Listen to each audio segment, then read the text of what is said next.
देखो, संधि का अगर आप साधारण तौर पर संधि का अर्थ लें तो संधि का अर्थ क्या होगा बताइए? जोड़ना है। आप ये कहते हो ना कि मान लो दो लोगों के बीच युद्ध हो गया तो उनके बीच आपस में क्या हो जाती है? संधि होती है। किसी शर्त के हिसाब से क्या हो जाती है कि कोई शर्त होती है ना, क्या होती है? कोई शर्त होती है, उस शर्त के अनुसार उन दोनों में क्या हो जाती है? संधि। और यहां पर भी संधि का वही अर्थ है, किसी नियम के आधार पर, जब किसी नियम के आधार पर दो शब्दों को एक साथ मिला दिया जाता है वो क्या है? संधि। ठीक है। और संधि का शाब्दिक अर्थ होता है मेल। इसका शाब्दिक अर्थ क्या होता है? शाब्दिक अर्थ क्या हुआ? मेल। इसका जो शाब्दिक अर्थ है संधि का वो क्या है? मेल। अब दो चीजों में आपस में क्या कर देना? मेल कर देना। वही क्या है? अगर हम साधारण अर्थ में देखें तो दो शब्दों का आपस में क्या कर देना? मेल कर देना, मिला देना। वही क्या है? संधि है। अगर आप साधारण अर्थ में लें, जब मान लो दो ऐसे बात, मान लो को दो लड़कों के बीच झगड़ा हो गया, तुमने उसका क्या करा दिया? मेल करा दिया, तो क्या होगी? उनमें संधि होगी। किसी नियम के आधार पर होगी ना, तो कुछ शर्त होगी। क्या होगी इसमें? शर्त होगी ना। जब शर्त के आधार पर किसी को क्या करना? जोड़ना या मिलाना। क्या है? शर्त। मान लो जैसे यहां पर क्या हुआ था, युद्ध बहुत सारे हुए हैं। आपने इतिहास हिस्ट्री में पढ़ा होगा कि बहुत सारे युद्ध हुए और बीच में उनमें क्या होगी? संधि।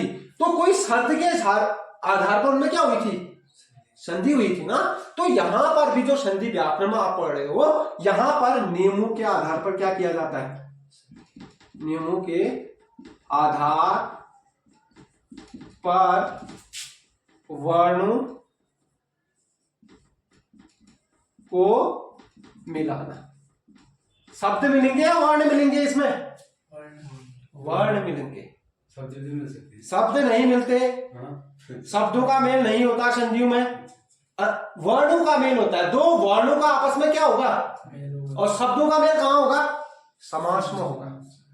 शब्दों का मेल हमेशा कहां होता है? समास में। जब दो शब्दों को मिलाकर एक नया शब्द का निर्माण करोगे वो क्या होगा? समास। यहां पर दो वर्णों को मिलाकर एक शब्द बना दोगे वो क्या कहलाएगा? मैं तो अभी आपको साधारण अर्थ दिखा रहा हूं उसका, मैं आपको इस शब्द का अर्थ समझा रहा हूं। ठीक है। अगर इस शब्द के आधार पर चलूं तो शर्त या नियमों के आधार पर दो वर्णों को आपस में मिलाकर नए शब्द का निर्माण करना हो क्या कहलाएगा? संधि कहलाएगा। ठीक है। अब अगर हम व्याकरण दृष्टि से देखें तो क्या होगा इसमें? अगर हम व्याकरण दृष्टि से अगर बोले कि संधि होती क्या है, संधि की अगर परिभाषा बोले, इसमें परिभाषा अगर आप लिखते हो क्या लिखोगे? देखो, पहले शब्द के अंतिम वर्ण को मिलाया जाएगा और दूसरे शब्द के पहले वर्ण को मिलाकर जब उन शब्दों को आपस में क्या कर दिया जाता है? मिला दिया जाता है। इसमें देखो, जब पहले शब्द के अंतिम वर्ण को दूसरे शब्द के पहले वर्ण, देखो क्या लिखा? जब पहले शब्द के अंतिम वर्ण, पहला शब्द जो होगा उसका अंतिम वर्ण होगा और दूसरे शब्द के पहले वर्ण को आपस में क्या कर दिया जाता है? को मिलाकर जब नया शब्द बनता है उसे क्या बोलोगे? संधि बोलोगे। क्या बोलोगे? संधि। समझ गए? उसे क्या कहते हैं? संधि कहते हैं। देखो, जब पहले शब्द के अंतिम वर्ण दूसरे शब्द के पहले वर्ण को मिलाकर जब नया शब्द बनता है उसे क्या बोलोगे? संधि बोलोगे। ठीक हो गया? जैसे शब्द तुमने लिखा है यहां पर, शब्द क्या है आपको मैंने लिखा रखा है, जब पहले शब्द के अंतिम वर्ण, पहला शब्द जो होगा उसका अंतिम वर्ण होगा, दूसरे वर्ण का पहला वर्ण होगा, इन दोनों में ही क्या आएगा? परिवर्तन आएगा। इन दोनों के मिलने से ही क्या बनेगा? नया शब्द बनेगा। जैसे यहां पर देखो, एक शब्द है हिम धन आलय। अब परिवर्तन किन में होगा? परिवर्तन होगा इसमें, परिवर्तन जो होगा इन दो शब्दों में ही होगा। खेल इन दो शब्दों का ही होगा। समझ गए? अब इन दोनों का खेल क्यों होगा?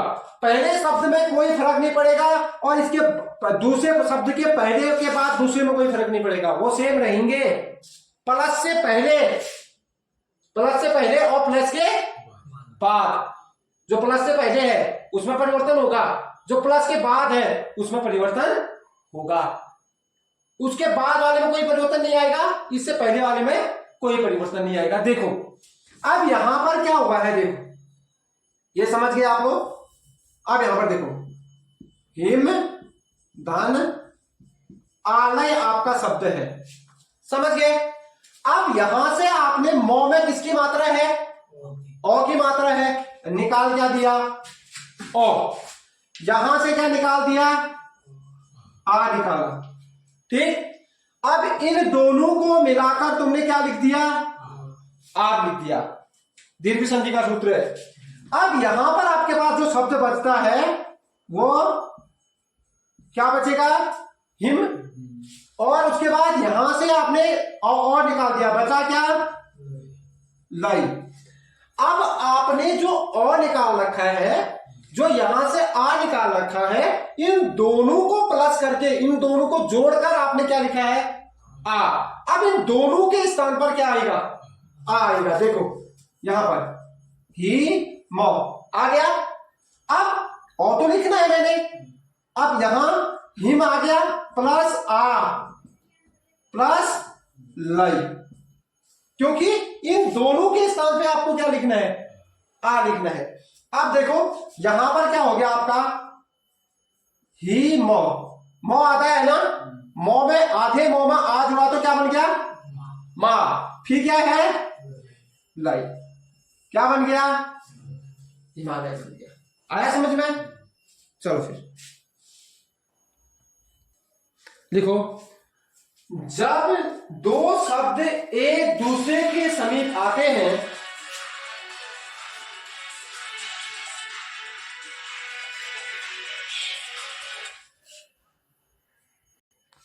लिखो, जब दो शब्द एक दूसरे, जब दो शब्द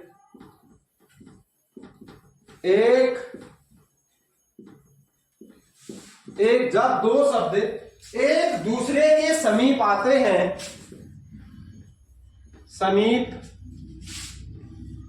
आते हैं, जब दो शब्द एक दूसरे के समीप आते हैं तो पहले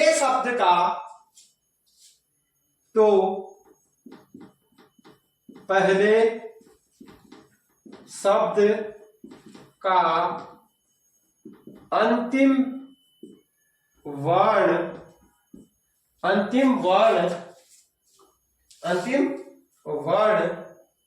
या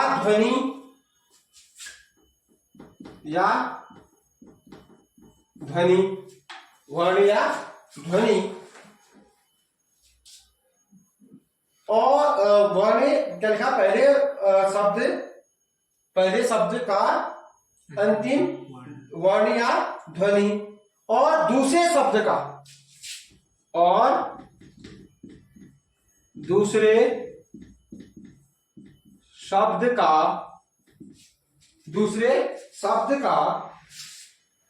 प्रथम या पहला, लिखो पहला, लिखो प्रथम नहीं, पहला वर्ण या ध्वनि वर्ण या ध्वनि, वर्ण या ध्वनि आपस में मिल जाते हैं, आपस में मिल जाते हैं, उस मेल को संधि कहते हैं,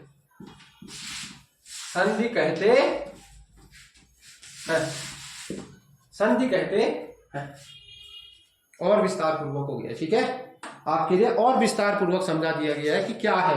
देखो, जब दो शब्द एक दूसरे के समीप, इसमें लिख देना, के समीप आते हैं तो पहले शब्द का अंतिम वर्ण या ध्वनि और दूसरे शब्द का पहला वर्ण या ध्वनि आपस में मिल जाते हैं, उसी मेल को क्या कहते हैं? इसको यहां पर उस नहीं होगा, उसी मेल को क्या कहते हैं?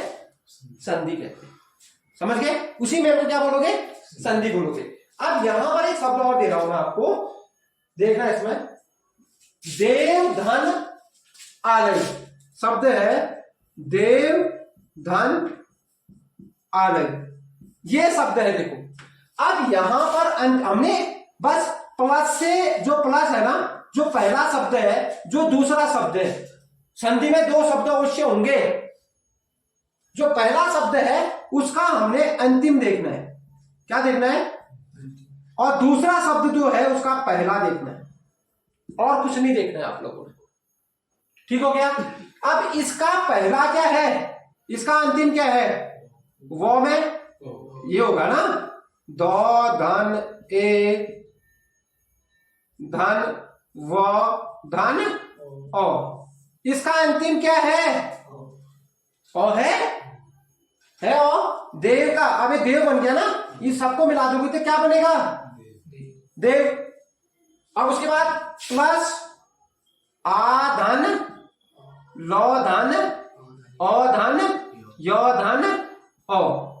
ठीक हो गया? अब दूसरे शब्द का पहला क्या है? ये है आपका आलय। ये सबको मिला के क्या बनेगा? इन सबको मिला के क्या बनेगा? अब इसका दूसरा क्या है भी बताओ? दूसरे शब्द का पहला क्या है और पहले शब्द का अंत क्या है? ओ है। अब इन दोनों में ही जब आप मिला दोगे, इन दोनों को प्लस करोगे तो क्या बनेगा? बनेगा। अब मैं इसको निकाल दे रहा हूं, अंतिम वर्ण निकाला तो मैंने क्या बनेगा? देव हलन बनेगा प्लस आ। अगर यहां से और निकाल दिया, आ निकाल दिया ना मैंने दूसरे वर्ण से, क्या बनेगा? प्लस लय। अब इन तीनों को मिला दो, आपका शब्द बन गया क्या? देवालय। क्या बनेगा? देवालय। क्या शब्द बना? देवालय। आया समझ में? तब कुछ नहीं है, संधि बहुत सरल है, आपको इसका नियम आना चाहिए। समझ गए? अभी तो मैं खाली संधि का आपको क्या दे रहा हूं, ये परिचय दे रहा हूं, संधि है क्या।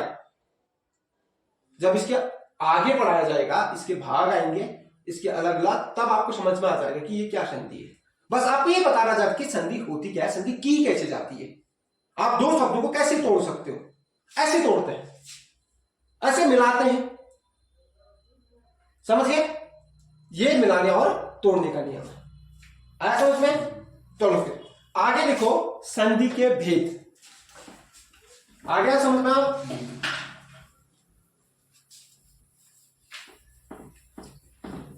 अगला लिखो, संधि के भेद।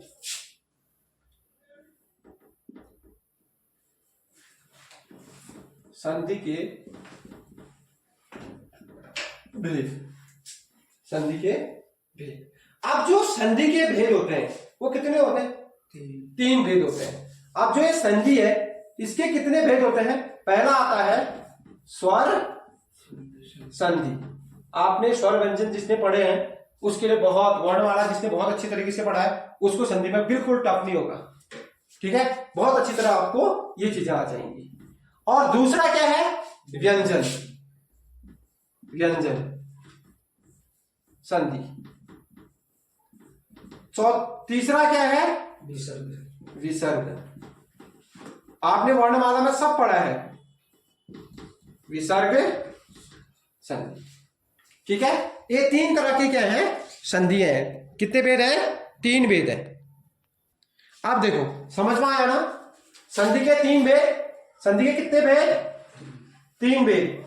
संधि के 3 भेद होते हैं। आपसे कभी प्रश्न पूछता है तो संधि के कितने भेद होते हैं? 3 भेद होते हैं। पहली संधि क्या आती है, दूसरी संधि क्या है, और तीसरा क्या है, विसर्ग संधि है। समझ गए? अब ये 3 भेद किसके हैं? संधि के हैं। अब यहां पर जो होता है, अब जो पहला भाग है इसका, पहला भेद है, हम उसके बारे में पढ़ेंगे। किसके बारे में? स्वर संधि के बारे में। इसका पहला भेद जो है इसका, अब हम इसका जो पहला भेद है संधियों का, वो है स्वर संधि। क्या है? स्वर संधि। अब स्वर संधि जो है इसके बारे में हम डिटेल से अब पढ़ेंगे। अब स्वर कितने हैं ये बताओ पहले। 11। अब 11 स्वरों का ही इसमें क्या होगा? खेल होगा। जो 11 स्वर होंगे बस 11 स्वरों से ही इसमें क्या किया जाएगा? संधि होगी। समझ गए? जो 11 स्वर आपने पढ़े हैं उसी से ये इस संधि का निर्माण होगा। उन्हीं स्वरों से इसका निर्माण हुआ है, इसलिए इसको क्या बोला गया है? स्वर संधि बोला गया है। जहां स्वर का स्वर के साथ क्या होगा? मेल होगा। देखो प्लस से पहले भी क्या होगा? स्वर। प्लस के बाद भी क्या होगा? स्वर। जहां स्वर का स्वर से मेल होगा उसे क्या बोलोगे? स्वर संधि। अगर मैं साधारण भाषा में अगर नॉर्मली बोलूं, कोई परिभाषा ना बोल के, तो आपसे कभी कोई पूछता है कि स्वर संधि किसे कहोगे, तो आप सीधे बोलेंगे जहां स्वर का स्वर से मेल होगा वो क्या कहलाएगा? स्वर संधि कहलाएगा, अगर हम आसान भाषा में बोले तो। समझ गए? अब यहां पर स्वर का स्वर से मेल होता है। अब जो ये स्वर संधि के, स्वर संधि क्या है, आखिर स्वर संधि कहते किसे है, तो आपका क्या होगा? जब मिलने वाले दोनों शब्दों के पहले और अंतिम वर्ण में क्या हो? स्वर हो, वहां पर क्या आएगा? स्वर संधि हो। समझ गए? चलो स्वर संधि देखो, स्वर संधि किसे कहते हैं, और स्वर संधि आप हेडिंग डालो पहले, इसकी परिभाषा लिखते हैं, फिर इसके भेद को बताएंगे। ठीक है? आपने भी नहीं लिखा था ना? चलो ठीक है, पढ़ो आराम से।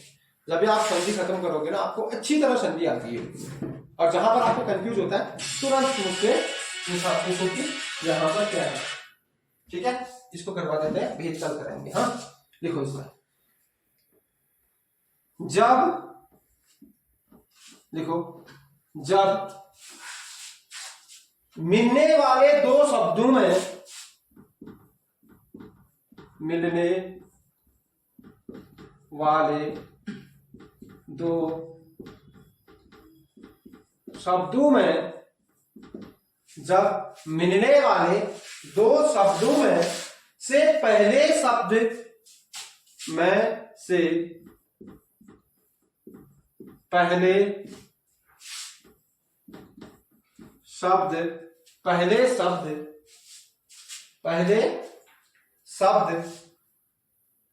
के अंत में स्वर हो,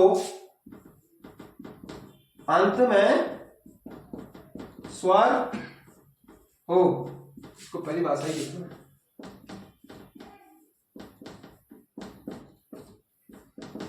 जब मिलने वाले दो शब्दों में से पहले शब्द के अंत में क्या हो?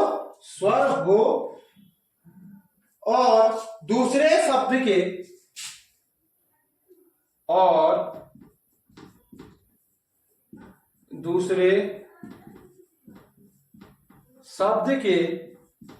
दूसरे शब्द के आरंभ में, या प्रारंभ कर दो, प्रारंभ में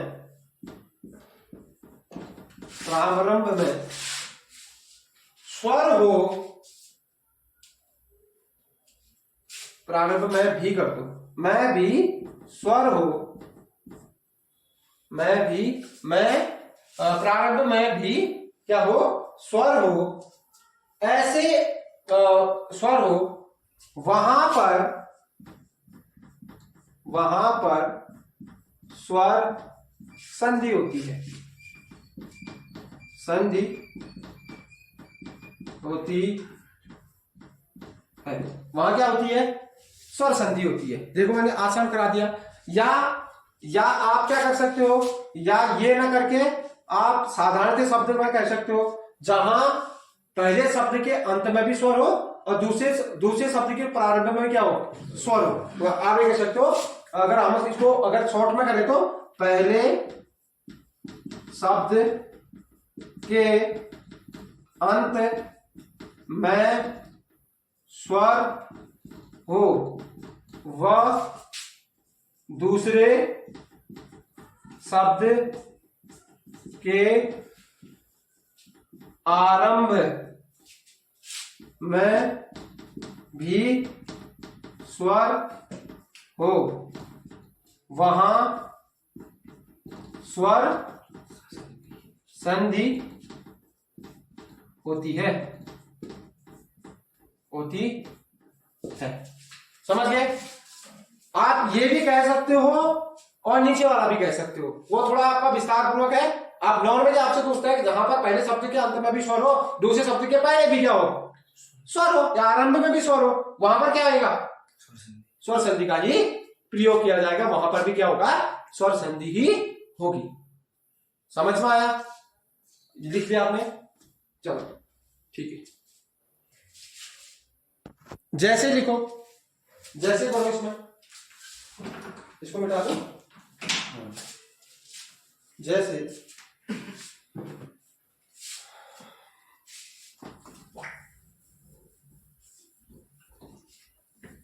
एक दो उदाहरण करा देता हूं, आपको समझ में आ सके। जैसे पहला उदाहरण देखो, आप ही करो इसको।